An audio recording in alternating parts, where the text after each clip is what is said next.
Okay, so it's my distinct pleasure to welcome Darren Cambridge, and let me tell you a little bit about him. He's an assistant professor of Internet Studies and Information Literacy and the affiliated faculty in the higher education program at George Mason University. He went to Wabash College in Indiana for his undergraduate degree, where he was an English major and also a minor in philosophy. And then he followed in that trend with his master's and his PhD in English studies and computers in both degrees at the University of Texas at Austin. And he's been at George Mason University since 2004. I hope I have all this data right. While he was at the University of Texas, he was the director of the American Association for Higher Education, a fellow with the EDUCAUSE National Learning Infrastructure Initiative, and assistant director of the Computer Writing and Research Lab while he was there. Now, we found, the collaborative found Darren mostly through his work as a co-leader of the Inter/National Coalition for Electronic Portfolio or e-portfolio research. Personally, I found that very interesting to read about. What that was a coalition of, 60 institutions supported by various organizations such as AAC&U. And the 60 organizations were split into 5 cohorts, and they started in different years, starting from 2003, or 2004, 2006, 2007, 2008, for each of them for a 3-year period. And so these smaller cohorts within the large 60 groups picked research topics to pursue, and they shared with one another to benefit from their expertise. And the work from those cohorts is beginning to come out now. So Dr. Cambridge is a co-editor of a book that came out in 2009 called Electronic Portfolios 2.0, Emergent Research on Implementation and Impact. Darren has also remarkably just finished a second book that's about to come out this fall.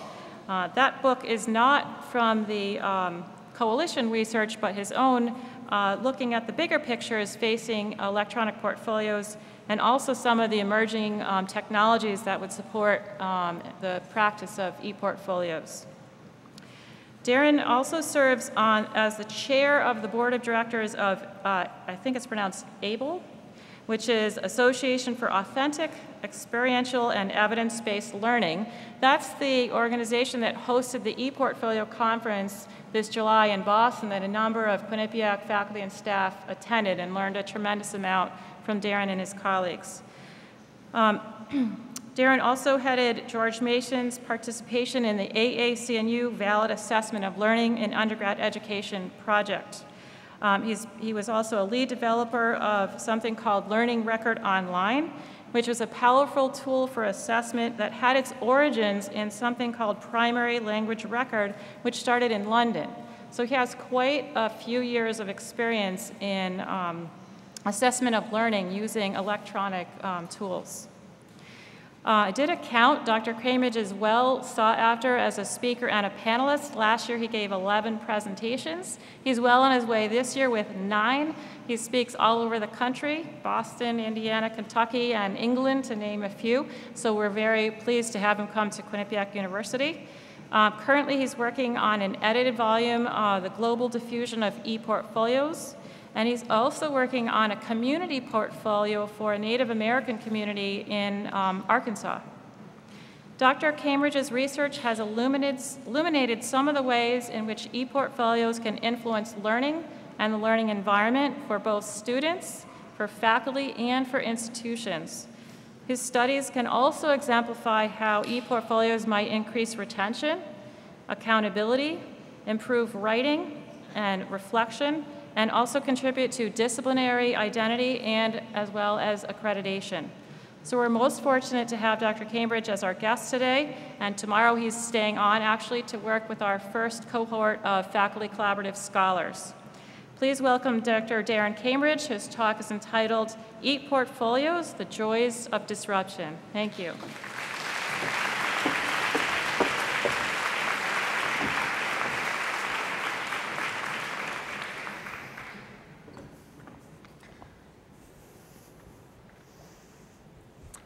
Hello, everybody. How was lunch? Good. Okay, thank you for that gracious introduction. And I don't think I can live up to all of that today, but I do want to talk with you about ePortfolios. Before I begin, who has ever looked at an actual student ePortfolio in this group? Okay, about a third to a half. Who has used ePortfolios in your own teaching? A smaller group. Who has created an ePortfolio for themselves to represent their own work or learning? Okay, an even smaller group. So that, I think, is fairly typical to institutions that are embarking on using portfolios on a institutional scale, and I think that's great, and that's helpful to me in getting a sense of kind of where you're starting. I should explain the title. One of the things that that I am purported to do here is to tell you how ePortfolios will not create extra work for you. And I unfortunately cannot do that as such.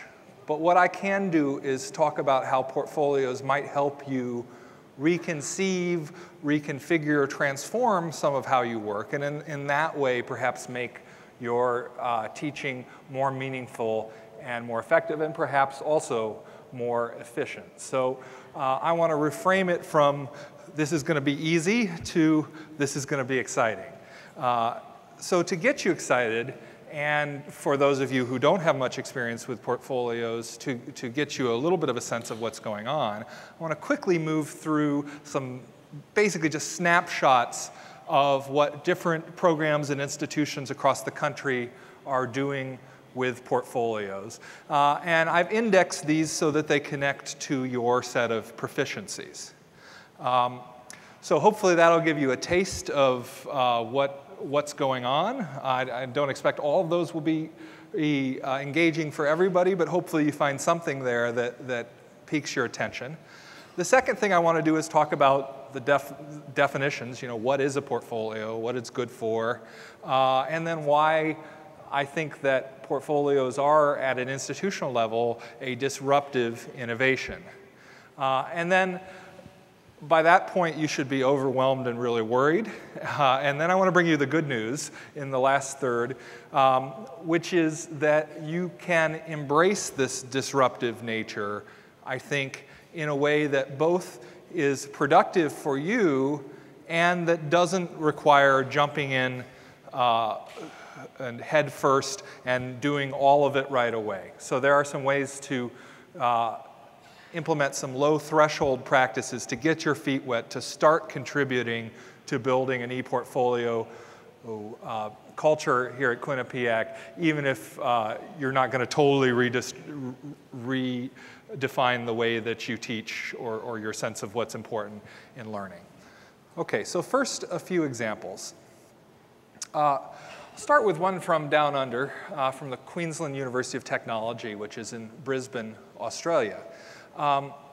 And the Queensland University of Technology, much like your proficiencies, has 12 what they call faculties that run throughout their curriculum and co-curriculum.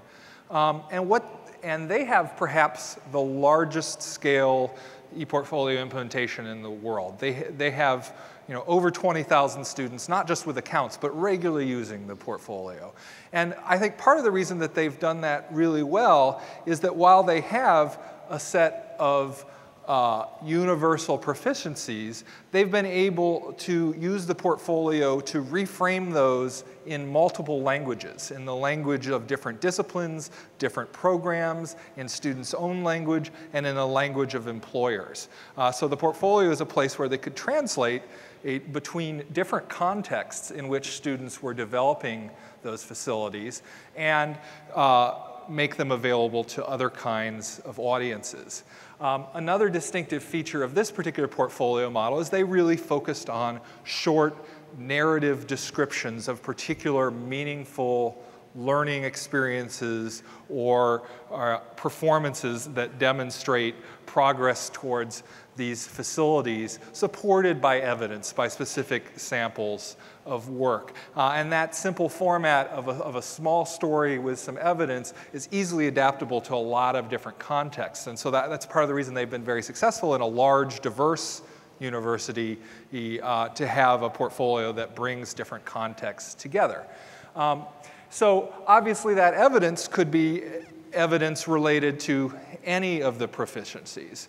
But what I've seen from this portfolio model is that in the process of gathering that evidence, describing it, connecting it up, translating it for different audiences using the language that's appropriate for those different audiences, that both helps develop the students' ability to communicate in writing, and it also helps develop their social intelligence. It helps them understand different communities of practice that they need to interact with, different disciplinary and professional and organizational cultures, and be able to adapt themselves to those different cultures. So notice here, the portfolio not only documents students' achievements and learning, also that process of documentation helps them learn. Second example comes from the University of Michigan. And this initiative, what they call the M-Portfolio Initiative, was launched by a realization that a lot of the important learning and a lot of the University of Michigan students and a lot of what made them distinctive was happening outside the classroom. Not necessarily through the formal curriculum, but in relationship to it. And students were learning a lot through their engagement in campus life, through their engagement in the larger community, through their work, through internships, through study abroad, and so forth. But that knowledge was largely invisible. Invisible to the faculty, invisible to the campus, but in some ways invisible to the students because it was tacit knowledge. It was knowledge that was embodied, but they didn't necessarily know they had it. So the portfolio became a mechanism for helping them uncover that tacit knowledge, make it explicit, in their terms, artifacted. And they did that through a process of reflection that was not just sitting off by yourself individually reflecting, but it was a process of dialogue, of students interviewing each other, asking questions, recording that, and then turning it into formal pieces of writing. And what students were able to do is really begin to understand themselves as change agents, not just people with particular knowledge or skills they'd learn from the formal curriculum, but also people who are able to go out into the world and do something with those and make something happen. And so the portfolio document both their intellectual and interpersonal skills as they develop them in academic context, but also how those translated, how those transferred out into the world. And so by envisioning themselves as change agents, by showing how their values and commitments connect to their intellectual knowledge, they were developing their ability to understand themselves as effective citizens, but also to communicate that through writing and through other media to a variety of audiences. So again, the portfolio documents, but it also develops. It also contributes to learning. A third example comes from Kapiolani Community College, which is in Honolulu, Hawaii. It's right on the slope of Diamond Head. It's a really beautiful place to visit if you ever get an excuse to go. And they have a portfolio that's targeted at first-year students, and it's targeted at students primarily that would be in an at-risk category, and most of their students are. They have a lot of first-generation college students, a fair number of native Hawaiian students.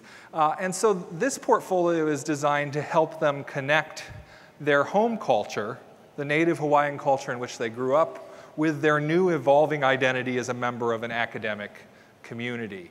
And they did that through using a framework that uses 6 native Hawaiian values, which are up across the top there. You probably can't read them, but they're in Hawaiian, so you probably can't read them anyway, even if they were legible.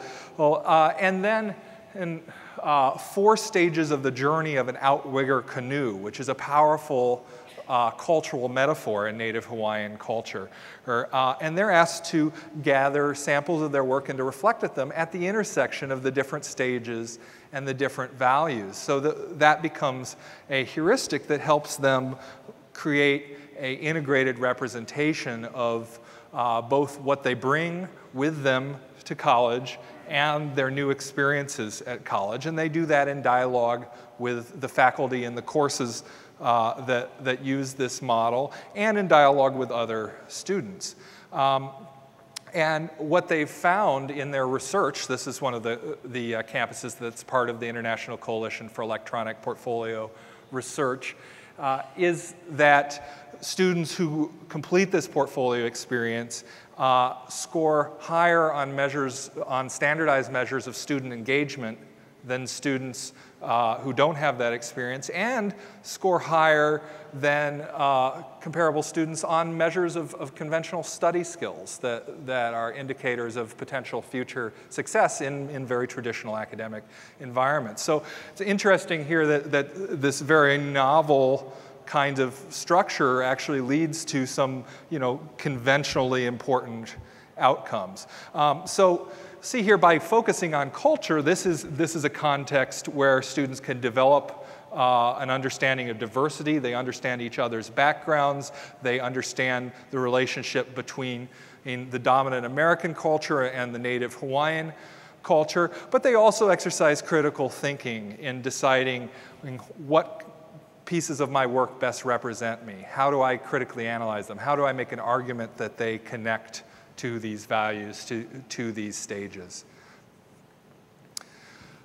Fourth example, which was mentioned in the introduction, is the learning record online. And I had the pleasure of working with this system when I was the assistant director of the Computer Writing and Research Lab at the University of Texas. We built software to support this process. And this is a process of, in some ways, of assessment, in that it is the process within a course that produces a grade, but also a process of stimulating self-directed learning, of helping students understand their goals, understand expectations, make good decisions about how to invest their time and energy, and document the results of those decisions so that they can make an assessment of how well they've met those goals. Right? So in the Learning Record Online students system, students track their progress through keeping self-observations of key moments where they felt that they learned something, that their understanding of something was transformed, and also collecting samples of their work, both formal work and informal work, assignments that they've completed, and perhaps notes or emails to members of a group in a group project, and indexing those to 5 dimensions of learning, things like confidence and independence, knowledge and understanding, use of prior and emerging experience, and a set of course goals defined by the instructor.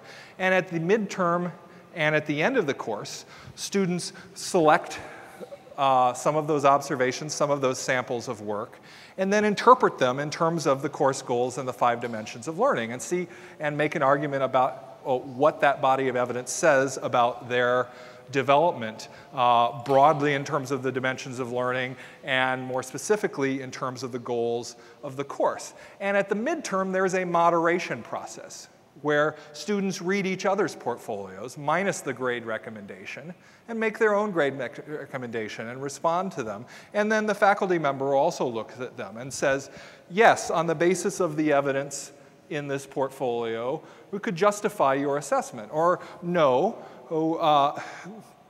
I can't justify that. That doesn't mean that you're not doing that quality of work. It means that the evidence isn't here. So here's what you need to do to document that more effectively. So that process of self-assessment, of self-evaluation, which we know from a lot of studies is a really important skill that contributes to learning, is a critical thinking and reasoning process. It's about using critical judgment to assess a variety of sources of information, in this case about your own performance.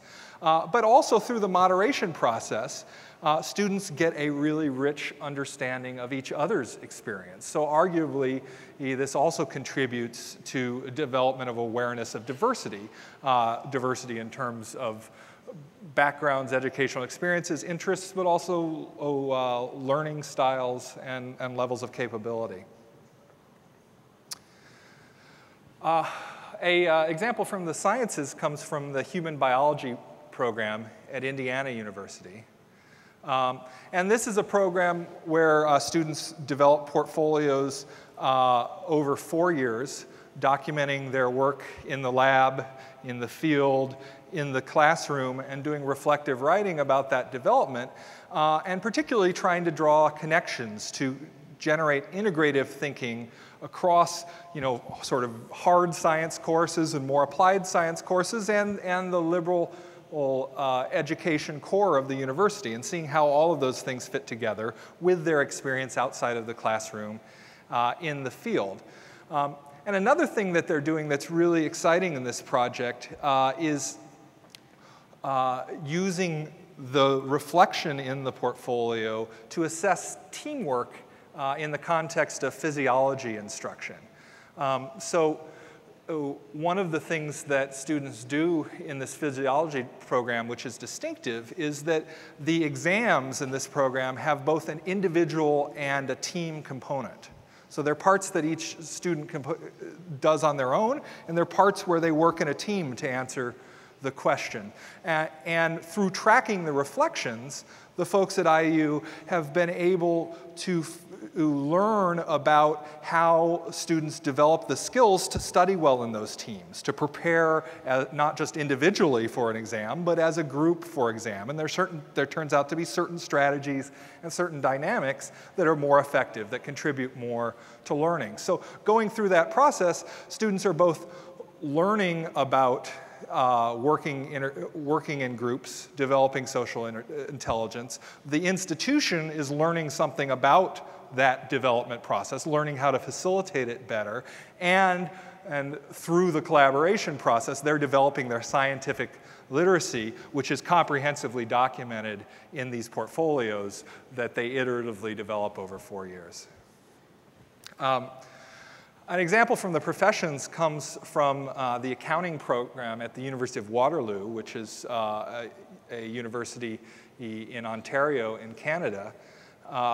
And they use the portfolio particularly in their work-based placement. So like in many professional programs, students go off and work for an accounting firm for some period of time, for a semester, for a year. And the portfolio is a place where they gather evidence of their performance in those work-based placements and reflect on that performance. And so as an accountant, you have to develop a considerable amount of quantitative literacy, quantitative skills. But it turns out that what students learn when they go out into the field is their ability to use those skills, to apply them effectively, has something to do with their level of preparation in mathematics and in statistics and so forth, but also has a lot to do with how they interact with other people in the workforce, how they interact with their managers, with their colleagues. So in this particular reflection, this student is saying,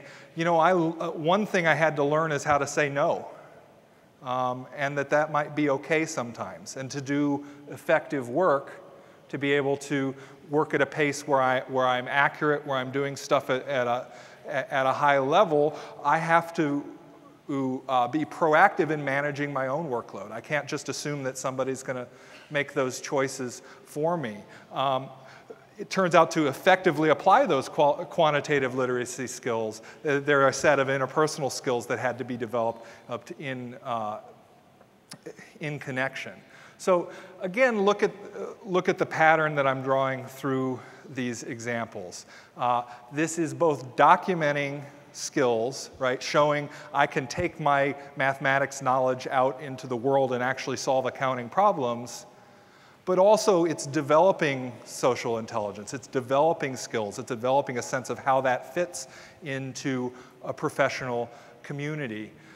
And it's not just one related to one competency, right? It's about the intersection of competencies or proficiencies. That's what seems to be really powerful in this model, is the student is beginning to see, here's how they fit together. In a similar way that visually in this concept map, which was part of the portfolio, the student talks about connections between different concepts in the field of accounting.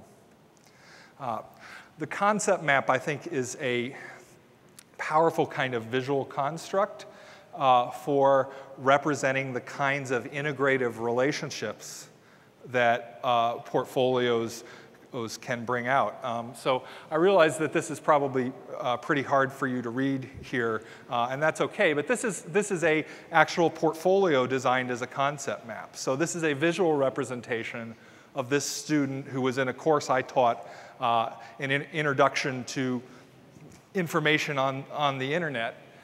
This is a visual representation of their understanding of the course. So it includes both, in yellow here, those are general, what we call competencies similar to your proficiencies, overarching themes that run across all of our courses. Then there are also course-specific goals, and then there are concepts that the student identified themselves as central to their experience of the course. And then the blue things here are samples of the student work.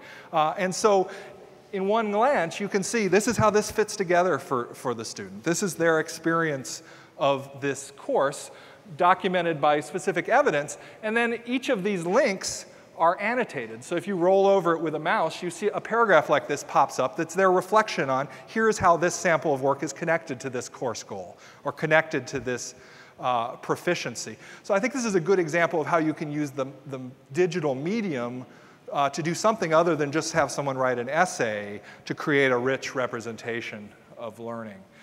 So this is a course that's really about developing information fluency.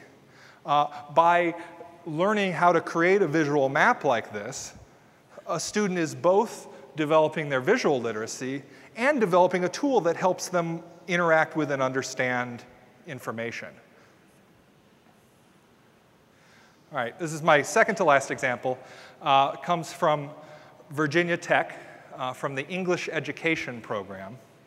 And these are two portfolios from two different versions of their portfolio assignment. In English education, like many professional fields, accreditors require evidence that students are meeting a set of professional standards when they leave the program. And so one common application of e-portfolios in professional programs is to ask students to present evidence to show how they meet those standards and to do a reflective explanation that shows how the particular pieces of work that they've selected connect to that standard. So the one on the right here, Daniels Woods, is very much focused on that. It's organized around that. So each of the pages is one of the standards, and I think in this case it's the in-task standards, which is a standard for use of technology for people who are going to be K through 12 educators. So the structure of the portfolio is determined by the standards, and then the student decides what kind of information is included and makes the link. In almost all cases, students feel like this is a significant imposition. It's a jumping through hoops, right? It's fulfilling an institutional need for accreditation, but they don't feel like they learn all that much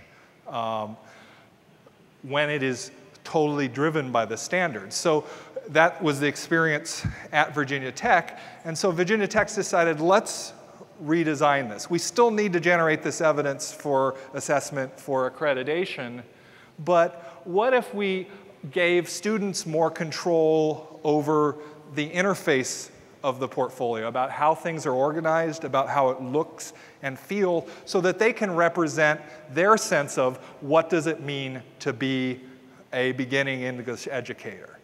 So this portfolio on the right is organized not around the standards initially, but around a set of concepts that this particular individual, Katie Walters, felt were centrally important. Literacy, knowledge, community.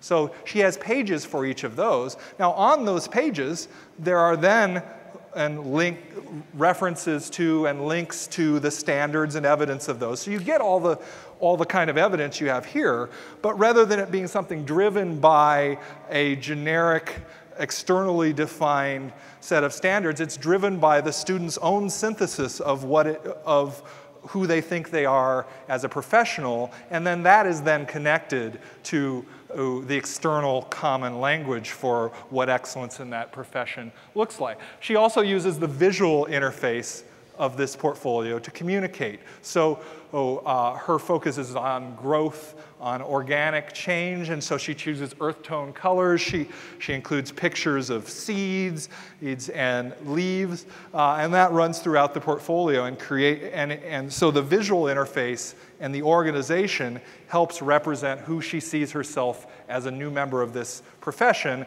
then linked to the evidence that you need for the accreditors.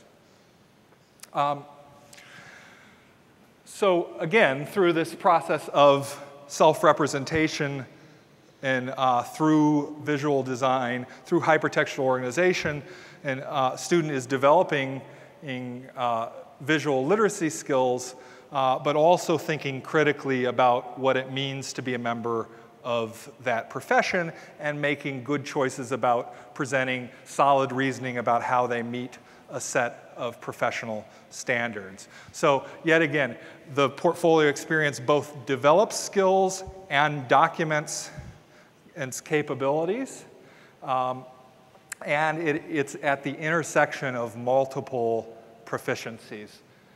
Now, what you get when you have this kind of student-driven design of a portfolio, where you're not just asking students to show how they meet a set of predefined standards, but you're also inviting their understanding of what those standards means, of what's important in a particular area, is you get a rich view into student experience and student understanding that may actually provide information that could be really helpful for curricular reform and innovation. So the last example comes from the program in which I teach, which is an integrative studies program at George Mason University.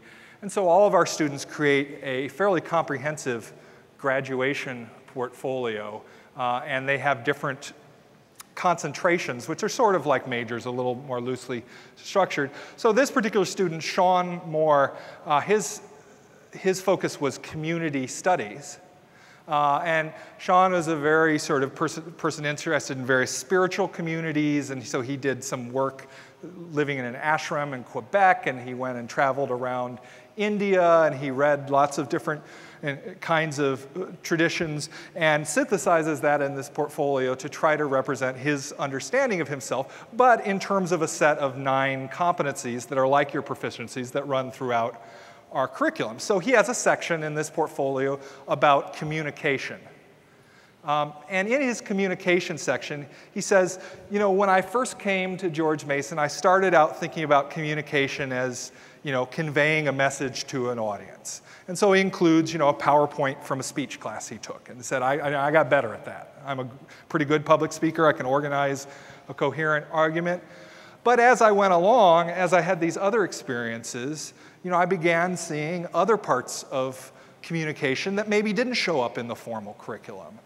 So he was very influenced by the work of the Buddhist monk Thich Nhat Hanh. And Thich Nhat Hanh talks about deep listening as an important part of communication. And deep listening is not about conveying meaning, conveying a message between two people.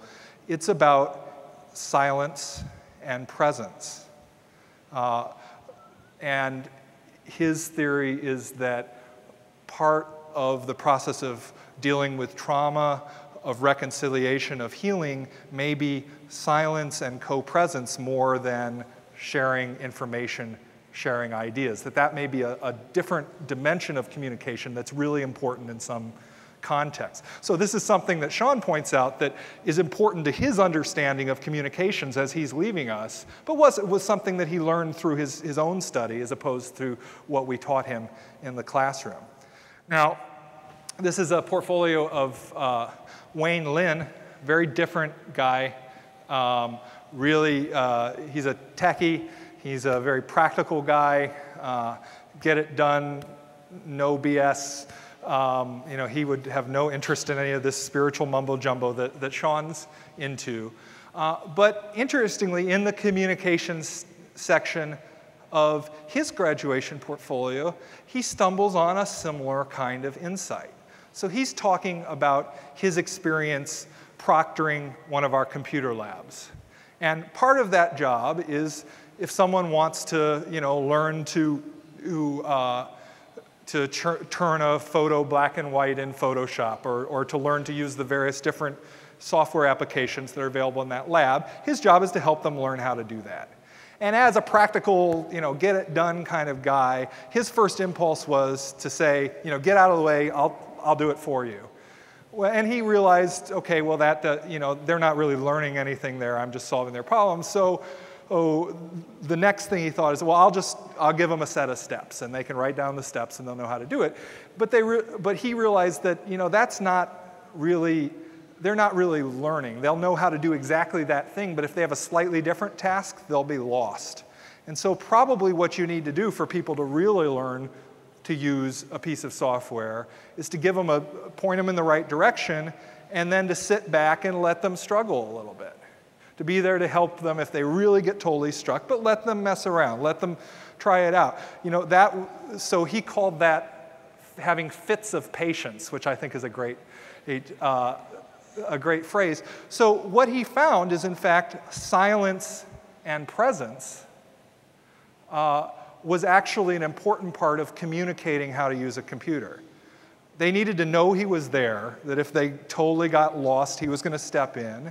But he needed to keep his mouth shut in order for them to learn. So when you don't speak, and the importance of embodiment and presence, for these two students showed up as an important part of the understanding of communication that they had as they were leaving us. So what we've tried to do is create contexts at our university, like what we call capstone conversations, which happen in our capstone class, where students share these insights and begin to make those kinds of connections. So by having these rich digital representation of student performance and experience and their understanding of our competencies, and then having forums where those get shared and those get linked up, we have really powerful information that helps us improve our teaching and helps us improve our curriculum. Okay, so those are some examples. I hope a wide range. I hope some of them seemed appealing to you for one reason or another. Let's back up now and talk a little bit about what is a portfolio, how do we know it's useful, under what conditions does it work. So a little bit of history. This is, you know, really a sketch, but I think it's good enough for these purposes. The contemporary understanding of portfolio that underlies the e-portfolio movement comes from the teaching of writing in the early 80s. And originally it was designed as a way of assessing writing. Writing particularly for placement into the university. For a long time, they just used, you know, timed writing tests as a placement. Well, the idea was that didn't really match the authentic conditions under which people are writing. You know, most of the kinds of important writing we do are not, you know, sit in a room for a half hour and write, right? And often writing ability, to assess it well, we need to look at not just one kind of writing, one context. We need to look at multiple contexts, multiple genres of writing. So the portfolio was a way to pull together diverse evidence of writing, and then through an introduction to that collection written by the student to help them say, you know, here's what I think, why I think these things demonstrate what I can do. Here's how I've grown as a writer over time. So initially it showed up as assessment, but what people found very quickly as they started asking students to do these portfolios in writing programs is that the experience of gathering together your work, looking at it carefully and reflectively, deciding which pieces were most were most important, and creating a narrative explanation that shows how that fits together helped people develop as writers. It helped them understand their writing process better. It helped them make better decisions about writing. It helped them become better writers. So very quickly it moved from just an assessment tool to a tool for facilitating learning. And I would say that writing in the teaching of writing today, portfolios are as much or more a learning tool than they are an assessment tool. Well, this was print portfolios. These were portfolios on paper, usually in binders turned in, and there's still lots of places that do print portfolios, and there are good reasons to do that. But in the 90s, when the web came about, people began experimenting with, well, let's, rather than doing this as a binder, what if we do it as a website? What if we put it online? And that opened up a new range of possibilities. So for one thing, you could use a broader range of media. You could use a video. You could use an audio recording. It was easier to work with images. In addition, you could link things together. So in how you organize and how you arrange things, rather than just having one linear organization, you could make links that connect different parts, that show associations, that show how the whole thing fits together. So there were capabilities of the digital medium that tended to contribute to the learning that the portfolio program was designed to support. Now, in the last decade, we've seen an evolution of web-based applications that are called e-portfolio tools or e-portfolio systems. And what's distinctive about those is that they're interactive through a web browser. So rather than a student turning in a portfolio to me and me giving it back, I can go online and comment right there in the portfolio, and so can students. So it's much easier to share things, to interact, to capture the interaction and include it within the text. The other thing that the interactive environment did is it made it very easy to make multiple versions of portfolios for multiple audiences and to control who gets to see what. So often in portfolios, students are doing fairly revealing personal stuff, and that may not be appropriate for, say, a future employer to see. In these interactive environments, you can control who gets to see what for how long. So it doesn't have to be just completely public or completely private like it did with the original digital portfolios. I want to talk about one example of a portfolio structure that's in use in Europe, because I think it really exemplifies the different components that I think are essential to any portfolio. And this is called the European Language Portfolio, which is an initiative to help people in Europe represent their language abilities. The European Union really wants to promote the mobility of citizens throughout the European community. And one of the things that's distinctive about the European community is there's a lot of language diversity. And so people need a coherent and readily accepted, familiar way to represent their language ability. And so the European Language Portfolio is a structure that's designed to help them do that. And it has three components. It has a passport, which is sometimes called Europass. It has a dossier, and it has a biography. So the passport looks something like this, right? It's a very structured grid, and you fill this out for each of your languages. And so it asks you to say, okay, well, what level are you at in your listening ability? I'm at A1, I'm at A2, I'm at B1, and so forth. How about your reading ability? So different dimensions of performance, different levels of performance. So this looks very much like rubrics that we use in higher education. So what this provides is a very standardized, easy to see representation of their general self-assessed ability, right? But this in of itself, not a portfolio, right? This is an index to a portfolio, a way to sort of scan it to get a general sense. But it also includes the dossier. And the dossier is a collection of evidence, things that demonstrate the claims I've made in that passport about my reading, speaking, so forth, abilities. So I just made this one up, but you know, a document here might be if I had gone and studied Spanish. I did actually do this in Costa Rica for a month. I might write a postcard back to my host family in Spanish and scan it in before I send it, and use that as a document of my writing ability in Spanish, right? So here's a collection of evidence that backs up those claims. And then also, it includes a biography.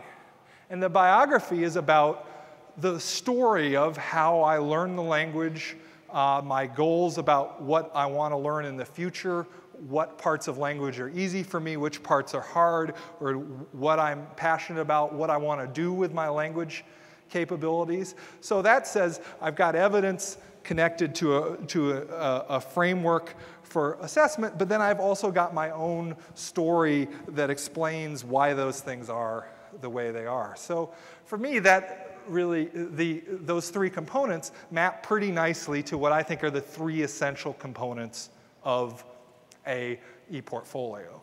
These aren't in the same order, but first and foremost is that a portfolio is a collection of evidence of learning. Things people have created, documentation of experiences they've had. Usually that's authentic evidence. What I mean by that is something that's not created for the purpose of demonstrating that I have an ability, is created in some kind of activity that I would do otherwise, like writing a letter to my host family. I'm doing that because I want to communicate with them, not because I want to show that I have a certain level of writing ability in Spanish. That portfolio and evidence in a portfolio is often diverse. It comes from multiple contexts. It may be demonstrating different things. It may be different types. So in addition to postcard, I might have a video of me speaking the language, so it might be in multiple media, and that's one of the affordances of the electronic environment, is the ability to include evidence of multiple media. But just a collection of evidence is not yet a portfolio. To have a portfolio, you need to have reflection on that evidence and how that connects to a person's identity, their sense of themselves, their values, their goals, their passions, right? And that reflection often interprets change over time, tells a story of my development, examines the performance represented in those diverse artifacts across multiple contexts, and articulates, this is what I care about, this is where I'm going in the future. So I think the absolute core of a portfolio is reflection on evidence, strongly connected, doing these things. But another really important piece when the portfolio is not just an individual activity, but is something that happens in some kind of institutional context, is that it connects to some kind of shared conceptual framework. Because this part, the first two parts, is a very individualized thing. It's me, it's my experience, it's my work, very distinctive. In order for that to be connected up with other people's distinctive, individual, authentic representations, there needs to be some kind of common language. And so in the context of the European language portfolio, the Europass provides that common language. There are a set of categories, there are a set of levels. In your context, probably the proficiencies is going to be that shared or conceptual framework to which students are going to connect their very individual, personalized representations of their learning. So there are many definitions of portfolio. There is not universal consensus about what it means, but in my numerous years of experience with this, I think this is what it boils down to. Those are the three essential elements. Now, there has been a lot of research over the last 10 years on the educational impacts of e-portfolios, some of which was conducted through our project, the International Coalition for Electronic Portfolio Research, but a lot of stuff happening in other contexts, other disciplines, other countries. So we have broad evidence of impact in a wide variety of areas related to both learning and assessment. So we know that portfolios can support the development of reflective and metacognitive abilities, can improve student engagement, can lead to improvements in retention in learning skills, self-efficacy, self-regulation, and in helping people develop a professional, disciplinary, or role identity, understanding them as a physicist, not just learning physics. We also know that there is evidence that portfolios can be used effectively to assess general skills like writing, that's where it began, learning competencies, the ability to learn like self-regulation and the ability to self-assess effectively, and outcomes that we generally have thought of as more ineffable, harder to measure, things like ethical reasoning and social change agency. Now, I say can before all of these things because there are also studies that say portfolios are ineffective in doing that. It all depends on how you implement e-portfolios, right? Like anything, you know, essay writing supports a lot of these things or doesn't, depending on your assignment, on how you support your students, on what kind of feedback you give. So e-portfolios, like anything else in higher education, isn't a magic bullet in and of itself. It depends on the educational context into which it's integrated and how that integration works. So some of my colleagues in the UK at the Joint Information Systems Committee, which is a funding body in the UK, and at the University of Nottingham, have looked at a wide variety of e-portfolio projects funded by JISC in the UK. I think there are about 65 projects that they've given funding to. And they've looked at, you know, when have they run into trouble, when have they been successful, right? And what seem to be the key factors that lead to programs that do, you know, all of these good things. And they describe these things using the concept of threshold concepts. And that comes originally from economics education and also used a lot in science education. And that's the idea that in any particular context, in any discipline, there may be a set of key things that you just got to get. And once you get that thing, then a lot of other stuff makes sense and it all opens up. So they suggest that, in fact, in portfolio implementation and using portfolios well, there are a set of these concepts that once you get those, a lot of problems go away. But you have to get everybody to really understand that. And so this is the set that they've come up with. Some of these things, you know, in some ways seem like common sense, but yet they don't always happen, and when they don't, it causes problems. The first is that, you know, the purposes for the portfolio need to be aligned with the context in which it's integrated. Makes good sense to me. The second is that you have to actually have designed and well-supported learning activities. That you can't just say, hey, folks, do portfolios. It's really cool. Here, you know, here's the tool. Have fun. It has to be integrated into the curriculum and programs of the university in a substantial, thoughtful way. The third is that the process of creating and using portfolios has to be understood and supported.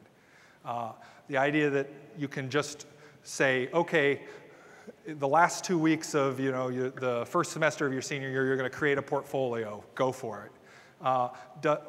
Doesn't work. That in fact, there are a set of skills and abilities that are developed over time. There's a process of gathering information, of developing certain reflective and integrative habits of mind that has to be supported across the institution, has to be understood and supported consciously over a period of time for students to be well prepared to take advantage of any sort of culminating experience that they might have with portfolios. Students need to have ownership of that process and of the outcomes. This cannot be something that students see as driven primarily by the institution's priorities or needs. They have to understand it as following from their own sense of what's important. Someone asked me in a meeting this morning, what is the biggest no-no for e-portfolio implementation? And I had to think about that for a while. And the answer I gave was that the biggest mistake people make is letting either students or faculty feel like The e-portfolio is something that is forced on them by administrators, that is serving an institutional purpose, that isn't serving their own sense of what's important, that isn't addressing their needs as they define them. So student ownership is key to making sure that that doesn't happen. And then the last one, which is where the title of my talk comes from, is that when portfolios are scaled up from something that happens in an individual classroom or even an individual program to something that you're looking at the level of an institution, like you are here at Quinnipiac, they are disruptive pedagogically, technologically, and institutionally. They're something like a course management system. You can implement it and no one really has to change much the way they do things. And it can still work pretty effectively. And it will make your life easier. It's easier to pass assignments back and forth. It's easier to keep track of your grade book. I think that the folks that invited me here initially would have liked me to say, and e-portfolios are like that too. But the fact is they're not. If you're really going to capitalize on the potential of e-portfolios, if the time investment you're asking of students and making yourself as faculty and staff is going to be worth it, it's going to be disruptive. It's going to mean that you need to rethink a lot of how you're doing what you're doing. David Baum, who was an external evaluator for one of the JISC projects in that study, says that e-portfolio projects at their most effective are in very good ways highly disruptive. They throw up needs for organizational change in government, changes in the roles of many faculty and the consequent need for faculty development, changes in pedagogy and hence to the nature and shape and form of majors, and the consequent needs for educational development support, changes to the student's contract with his or her institution, and if they are to deliver maximum effect, projects must accept and embrace all of these areas of implication and no doubt more. So when you're making a commitment to doing portfolios, you're making a commitment to think about, again, to re-envision a lot of parts of the educational enterprise. So what I want to say to you is do not get involved with e-portfolios if you are not willing to substantially re-examine and perhaps transform your understanding of student learning and the practice of supporting it in all of the dimensions of that. If you're not willing to begin to think about those things, if you are perfectly satisfied with doing your job as an educator, how you're doing it now, this will feel like an imposition. It will feel like extra time. It will feel like jumping through hoops. I can't tell you otherwise. However, I think that there are a lot of good reasons why you might want to do that. The second, and this follows naturally from my set of examples, if all you want to do is demonstrate learning, not develop learners, don't do e-portfolios. Don't do this purely as an assessment tool. It's simply too much work. It's too much of a time investment. It's got to substantially contribute to learning. It's got to substantially contribute to creating an environment that supports the development of students. So, that seems awful daunting. And you've seen all of these things people are doing, and it's a lot of information. So I want to share the good news. First, the good news is I think that there may be some really positive, not that threatening ways to engage with this challenge, both through in how you think about your job as a teacher and in not jumping in head first, but engaging in some low threshold practices that begin to establish the habits of mind and skills that students need to do e-portfolios well, but don't require you to totally restructure your program or your class or your pedagogical style. So one thing that leads me to think that you can be successful in embracing a disruptive innovation like e-portfolios is the concept of leapfrogging. Disruptive innovation, which was originally called disruptive technology, is a concept that comes from management studies from a 1997 article by Clayton Christensen.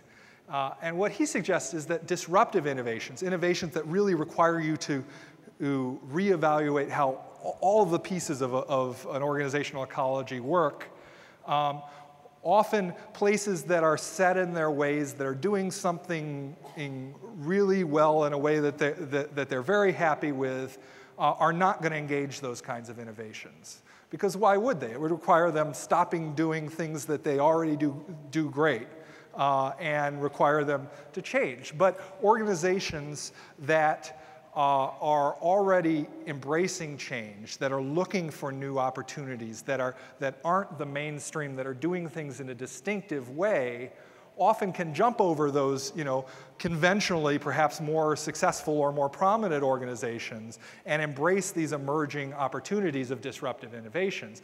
And from what I know about Quinnipiac as an institution, which admittedly is not a whole lot, but I've had 5 or 6 hours of conversations with a wide variety of people at this institution over the last couple months. It seems like you are the kind of organization that is well positioned to take advantage of disruptive innovations in education. I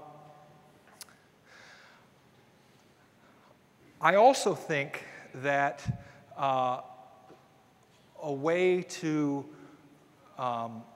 think about, to begin to reconceptualize your role as an educator, to begin thinking about student learning and teaching in new ways, is to think about the teaching process as a process of inquiry. Tomorrow, I'll be doing a workshop with some faculty here around the scholarship of teaching and learning. And essentially, that's the core of the scholarship of teaching and learning.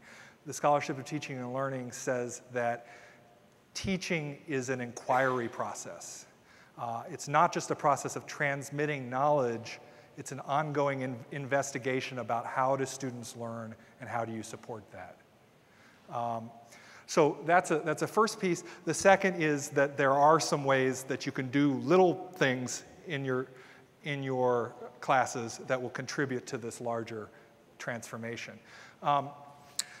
Randy Bass, who's at Georgetown University, wrote a great article called The Scholarship of Teaching and Learning, What's the Problem? And he talks about the difference between how we think about problems in our research, in our conventional discovery scholarship, and how we think about problems in our teaching. He writes that in scholarship and research, having a problem is at the heart of the investigative process. It's something you want. It is the compound of the generative questions around which all creative and productive activity resolves. But in one's teaching, a problem is something you don't want to have. If you have one, you probably want to fix it, right? So we think about problems in our teaching as things we need to fix, things we really don't want other people to know about, right? Whereas in our scholarship, we said, problems are great. Problems are what help us decide what we're going to do next, help expand our intellectual enterprise, help us generate new knowledge and new understanding. So how might we make the problematization of teaching a matter of regular communal discourse, of making those problems public, part of our shared intellectual life? How might we think of teaching practice and the evidence of student learning as problems to be investigated, analyzed, represented, and debated?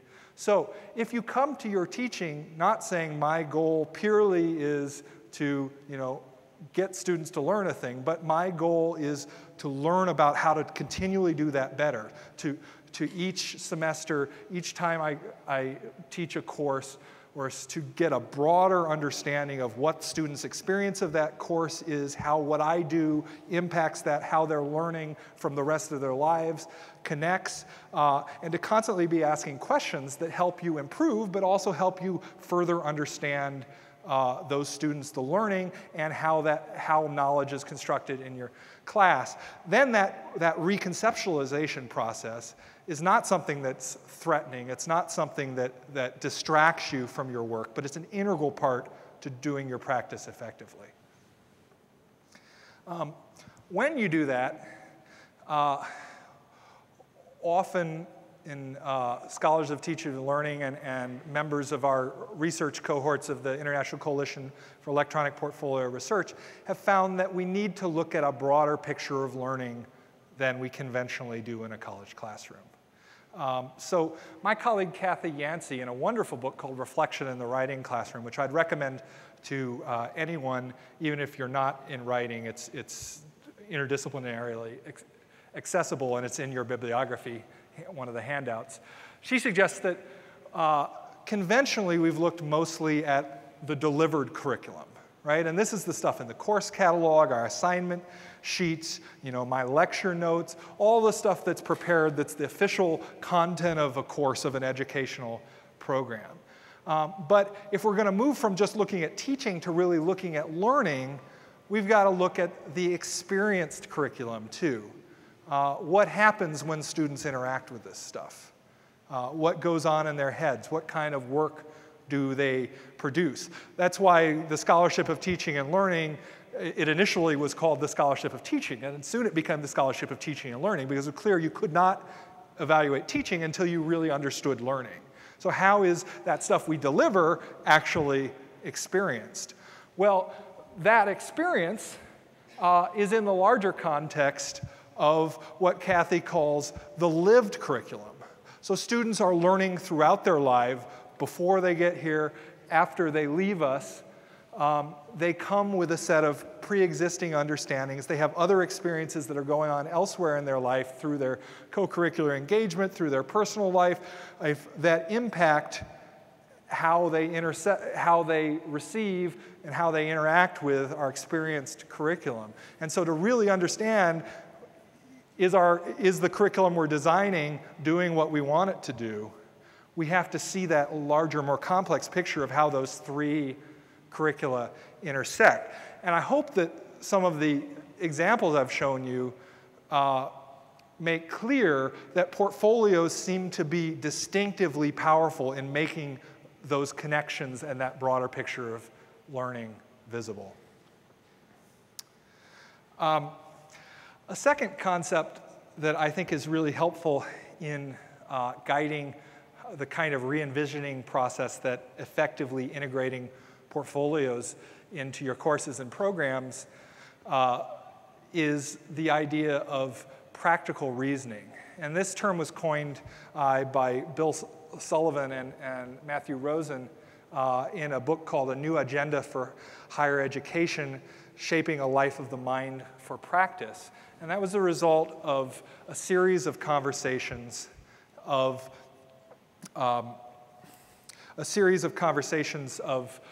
liberal arts faculty and professional faculty working together.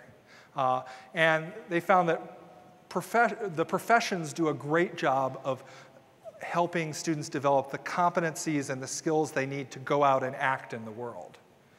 Whereas the liberal arts tend to be focused on critical analysis, understanding how things work, taking responsibility for one's own understandings.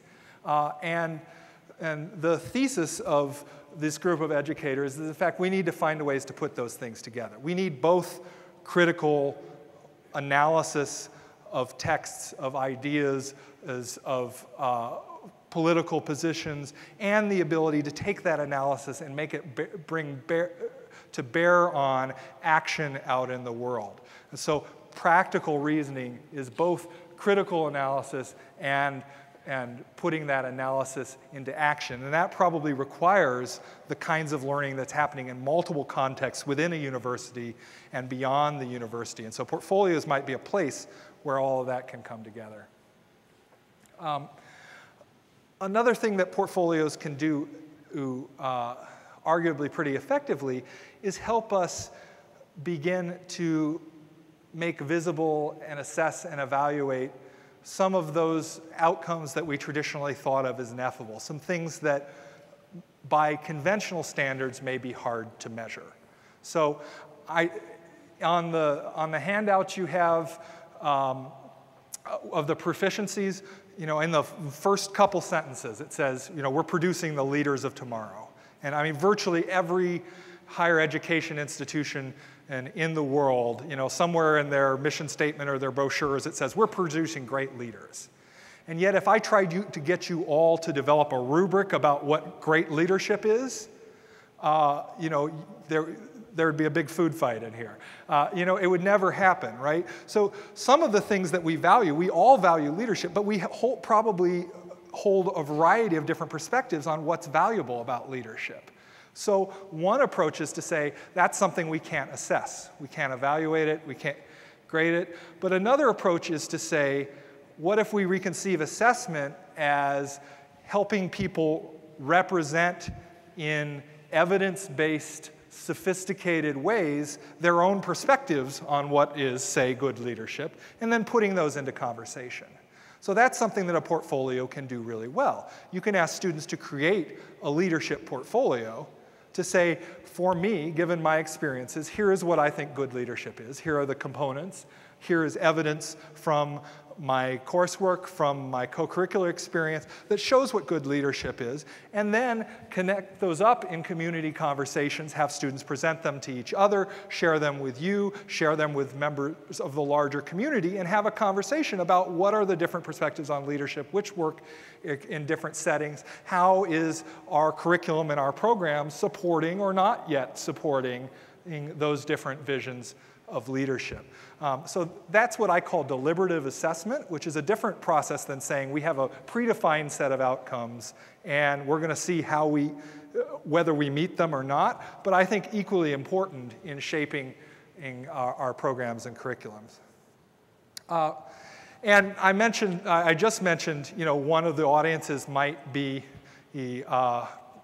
people from outside the university. I think another real potential for portfolios that you might consider is ways that you can use the portfolio to connect to alumni, connect to professionals or scholars in your particular field to make students part of a larger conversation outside of the classroom. Now, you don't necessarily have to, in your course, incorporate a big, huge portfolio assignment. You don't have to do something like the Learning Record Online, where your whole evaluation system in the course is designed around a portfolio process. There are some smaller kinds of assignments you can do that embrace reflective practice and that perhaps use multiple media. Reflection is obviously a key piece. Students need to be able to reflect on evidence of their learning and on their identity. And this is not something that students can do automatically. It's a learned skill. And so the more students have opportunities over the course of their undergraduate education to do it, the stronger they can be. Now, there are lots of, like e-portfolios, there are lots of definitions of reflection floating around. For me, it means simply the act of stepping outside of acting and believing or knowing to examine the meaning of that action, the meaning of that knowledge, right? And that happens through a cycle of planning to act, acting, documenting what happened, and interpreting it, and then using that to decide what to do next. Now, that process is something that happens in any kind of professional activity. In any discipline, in any profession, reflection is going on as part of excellent professional practice. Sometimes it may be, really formalized. Sometimes it may be automatic. I'm reflecting right now as I'm talking. I'm stopping and looking at the clock and saying, oh, I've gone on for a long time. Some people are still nodding their heads and engaged. Other people are zoning out. Maybe I better speed things up. So, we're always reflecting as we're acting, but sometimes there are situations where you want to step out and do that in a more formal kind of way. Now, in your discipline, you may call it something else.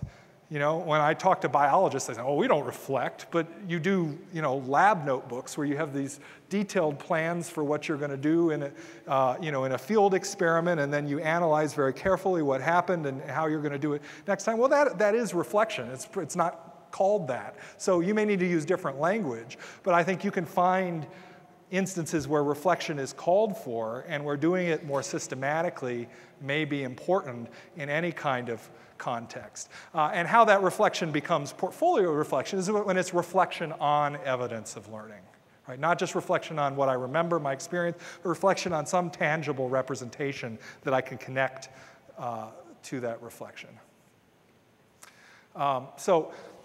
One example comes from the design engineering course at Stanford University.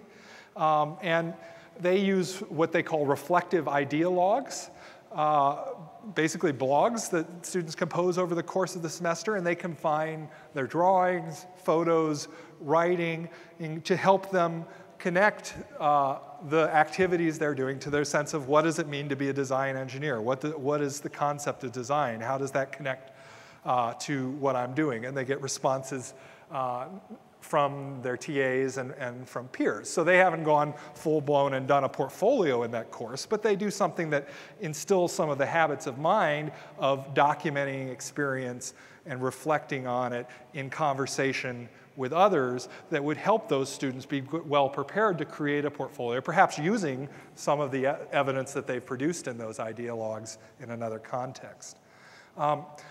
Another concern many faculty have about reflection is, can you really grade it? Is it purely a personal thing? And in fact, we know that reflection is a skill, and there are certain qualities that constitute high-quality reflection. And there has been good scholarship recently about how you distinguish between different qualities of reflection. So another one of our campuses in the International Coalition for Electronic Portfolio Research is Alverno College in Milwaukee. And what they did is look at a large sample of student reflections in relationship to 3 different theoretical frameworks for how you describe a high-quality learning, and describe the differences between beginner, intermediate, and advanced. In fact, there were clear patterns of quality, patterns you could use with students to help coach them, and patterns you could use to evaluate assessment. So reflective assignments are one, I think, low-threshold practice you could implement in your course right now without diving into ePortfolios.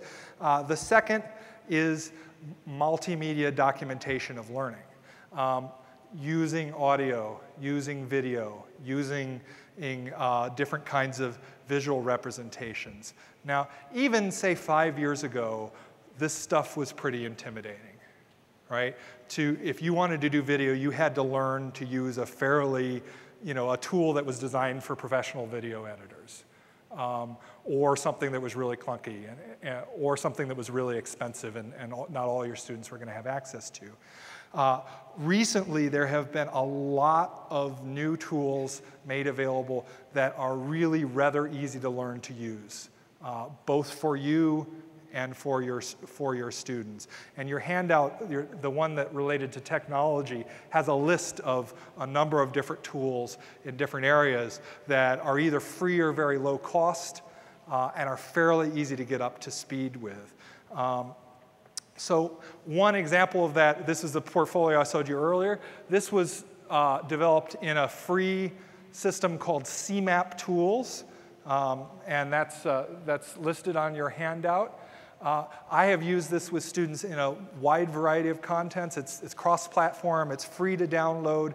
Literally, it takes 15 minutes to teach students to use this, and they go off and do it on their own. I mean, I've rarely had a question about this. I mean, it's quite amazing, and yet you can see it. They can create something really pretty visually powerful.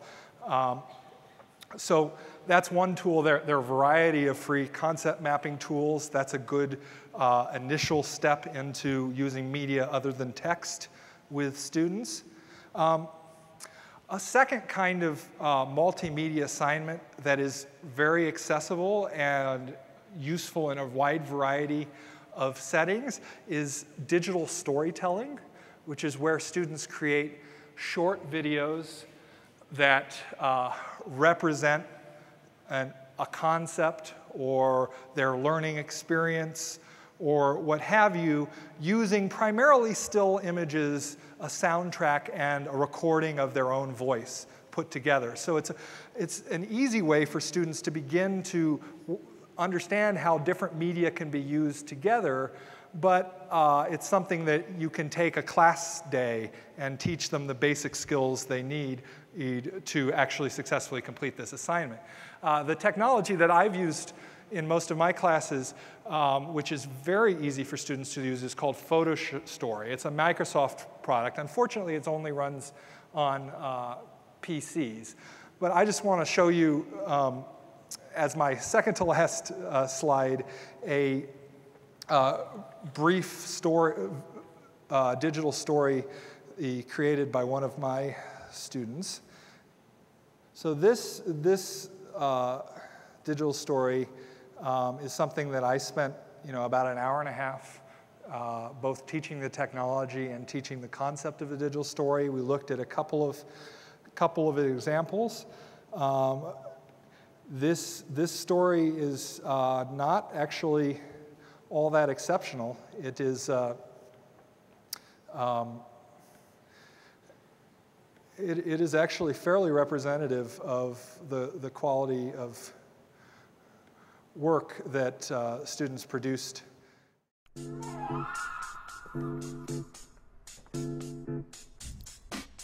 Listening in sweat, my body aches all over.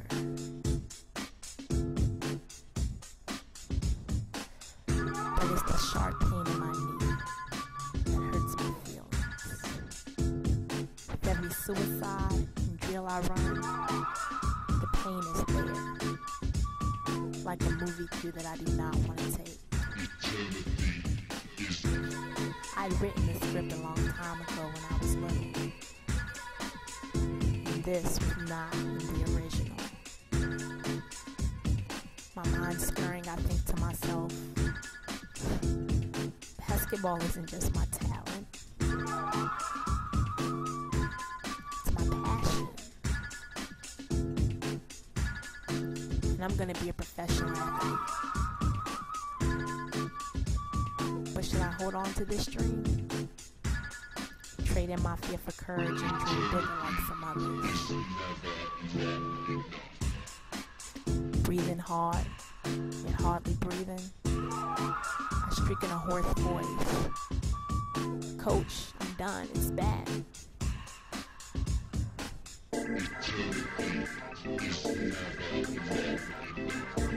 As I sit on the sideline, watching a teammate charge the basket for a layup, and another one pull a fadeaway jump shot,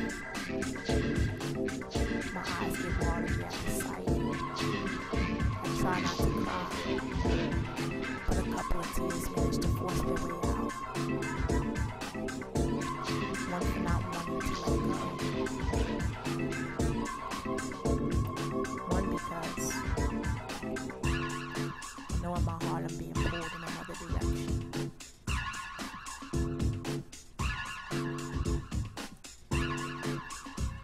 Today, I realized that the real director had other plans for me.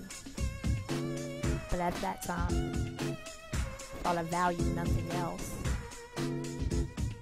Yet this childhood fantasy was an early expression of my underlying desire to be part of a team. And every win was a dream fulfilled, understood and shared by many. Now I am pursuing a career in education research and hope to collaborate with others in the educational framework to create more effective ways to shrink the gap between self-development, higher education. I'm a real, live, resilient, critical thinking visionary. You can call me Ken.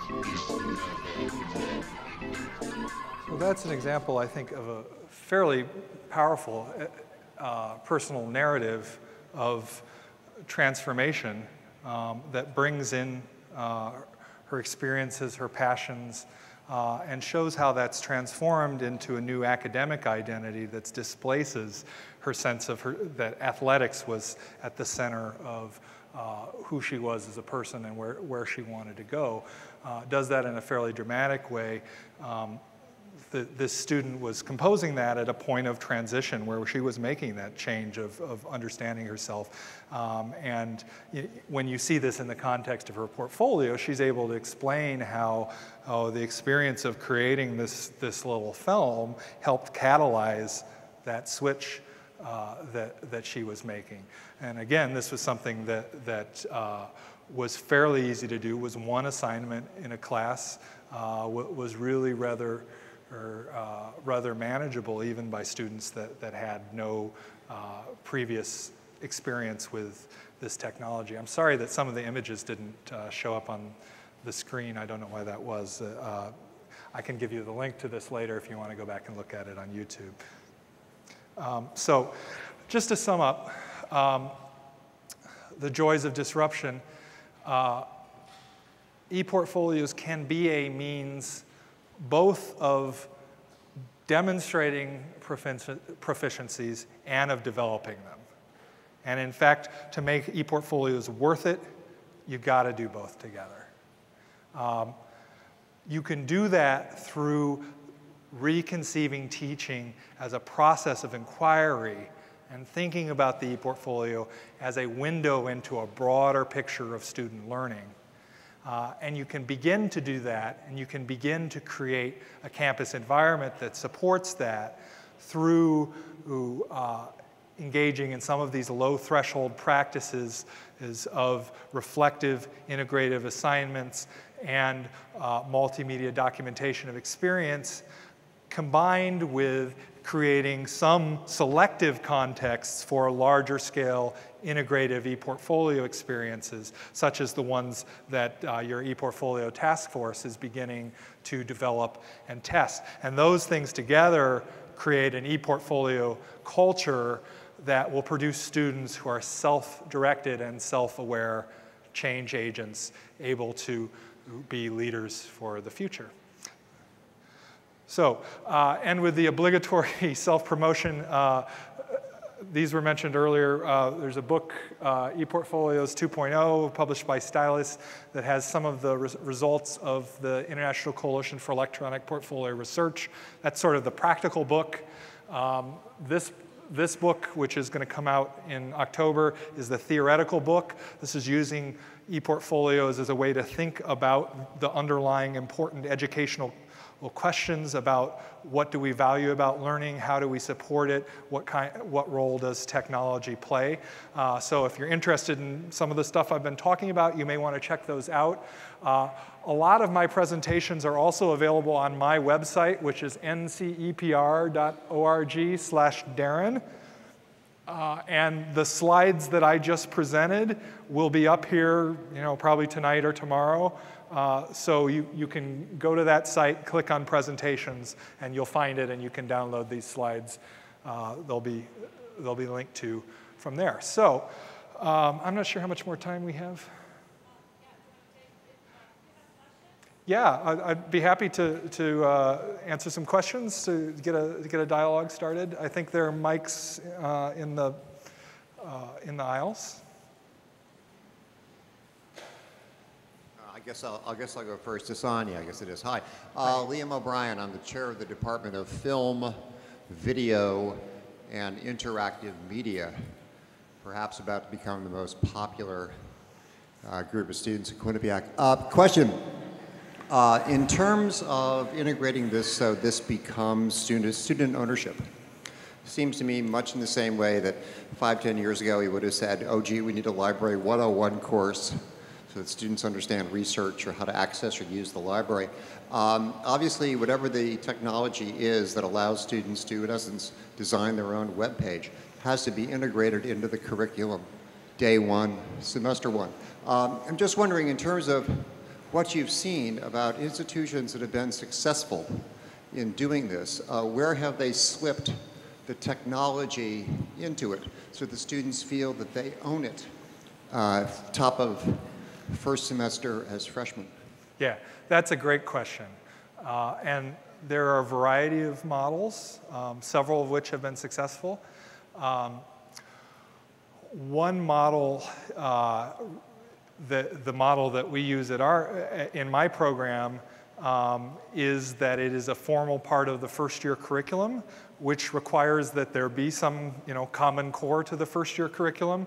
I don't know whether or not that's true here. We have the luxury of having a highly integrated first-year experience in the Integrative Studies program where I teach. So we're able to build in that technology instruction iteratively over the course of a year.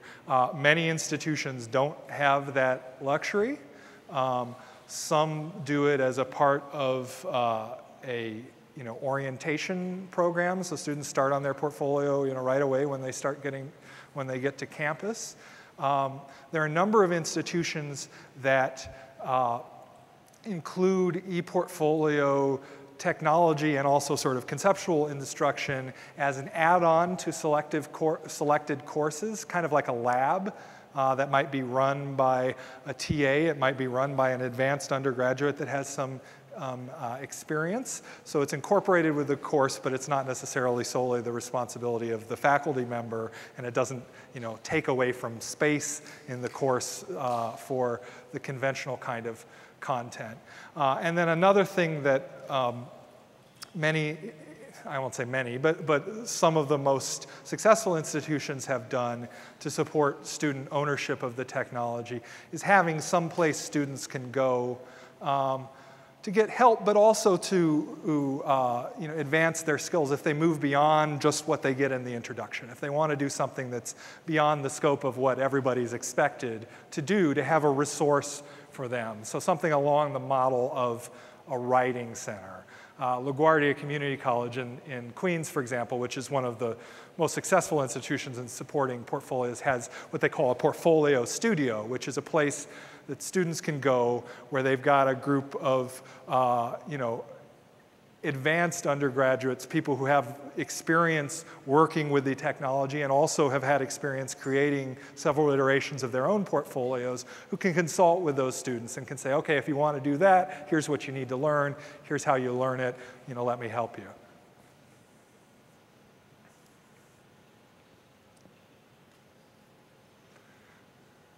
Other questions, or I've completely overwhelmed your minds? Hi. Hi.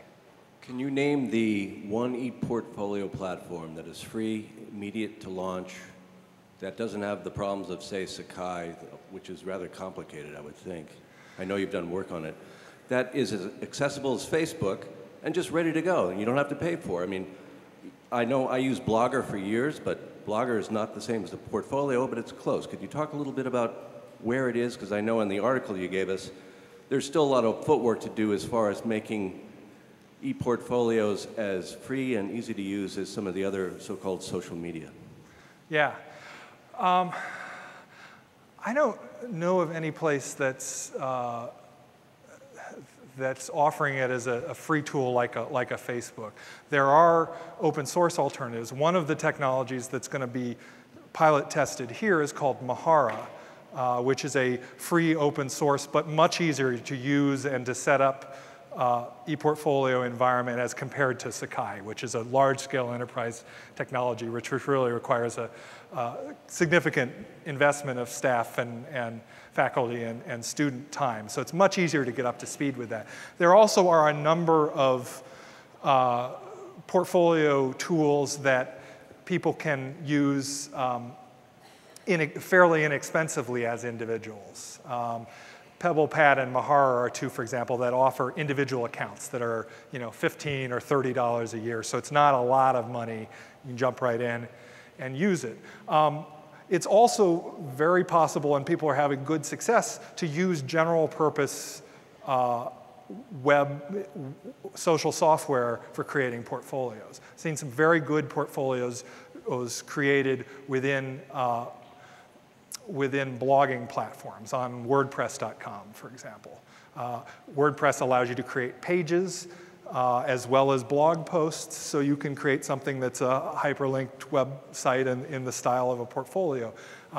There there's a lot of good work on using Google Sites to create portfolios.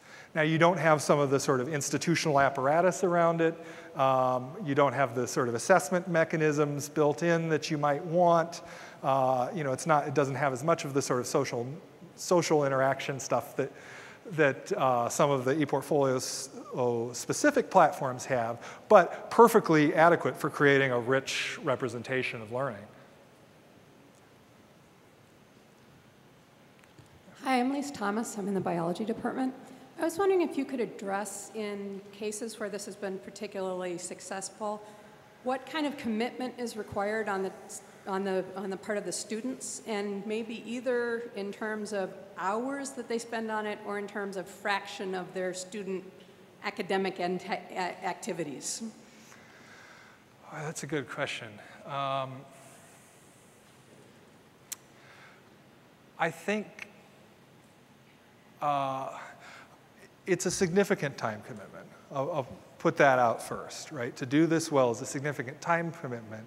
Now, that can either, for students, that can either feel imposing and overwhelming or manageable depending on how that time period, depending on how that time is distributed.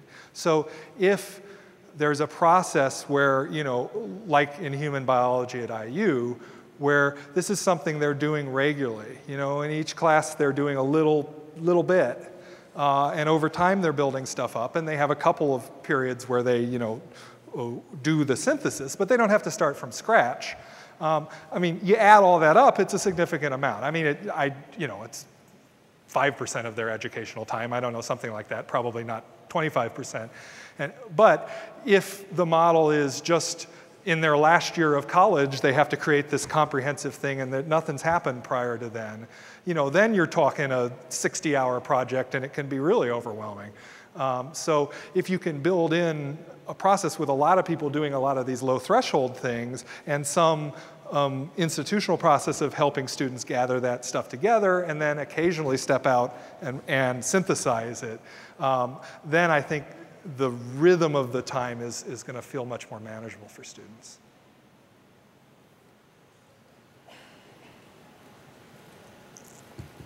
Andrew Smith from chemistry. You mentioned that students would want to have a variety of profiles depending on the purpose, and some might contain more personal information. Are there any issues of information security that you know of? Yeah. I mean, there are theoretically. I don't actually know of any instances where institutions have actually run into a concrete problem, like somebody got access to something that they shouldn't have. So that's something that, yeah, you need to pay attention to. Now, if you subscribe to the principle of student ownership of their information, and most of the portfolio platforms are designed with that as an assumption, then a student has to consciously grant access before anybody can see something. Now, that's a little challenging for us as faculty because we're used to saying, well, I'm going to look at that because I have power because I'm the faculty member. But you know, a fundamental principle of portfolio is this is the student's stuff. They can choose to share it with me or not. Now, I can choose to flunk them if they don't share it with me. So, I mean, it's not as if it's, you know, there is still a power dynamic there. But if you have a technological environment where there has to be a conscious choice who gets to see what, then I don't think you have issues other than the kind of IT security issues that you have with any kind of system. There are some interesting questions around group work.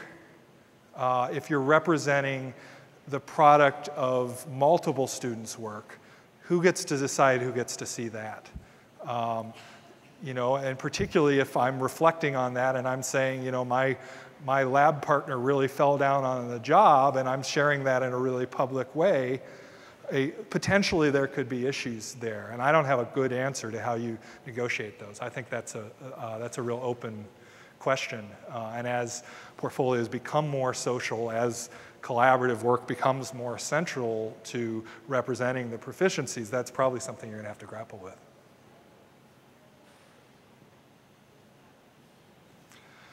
Okay, well, thanks to everyone. I hope you found this helpful. I hope many of you will stay for the workshop where you'll have an opportunity to talk with each other and to figure out how you put some of these ideas into concrete practice in what you're doing in your courses.